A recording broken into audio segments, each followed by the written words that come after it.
বন্ধুরা, তোমরা হয়তো সুইজারল্যান্ড সেনজেন কান্ট্রিতে দেখেছো, যেখানে যেতে হলে তোমাদের পাসপোর্ট এবং ভিসা বানিয়ে যেতে হবে। তবে আমাদেরই ভারতবর্ষে একটা সুইজারল্যান্ড আছে, যাকে নর্থ ইস্টের সুইজারল্যান্ড বলা হয়। তোমাদের সেটা দেখাচ্ছি। এই দেখতে পেরেছো? একেই বলা হয় হচ্ছে নর্থ ইস্টের সুইজারল্যান্ড। দেখো, আর যেটা তোমার বলতে পারো আমাদেরই ভারতবর্ষে খুব একটা প্রিয় রাজ্য আসামে আছে। দেখো, দেখতে পেরেছো? খুব সুন্দর ভিউ। দেখো, নর্থ ইস্টের সুইজারল্যান্ড বলা হয়।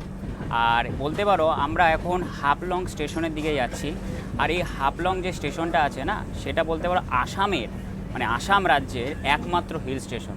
আর তোমাদের দেখায়, দেখো পাহাড়ের কত উঁচুতে ঘর বাড়ি। এই দেখো, দেখতে পেরেছো?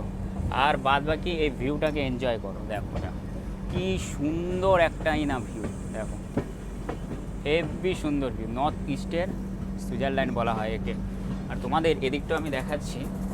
দেখি দাদা, এদিকের ভিউটা আমি তোমাদের দেখাই। দেখো, দেখতে পেরেছো?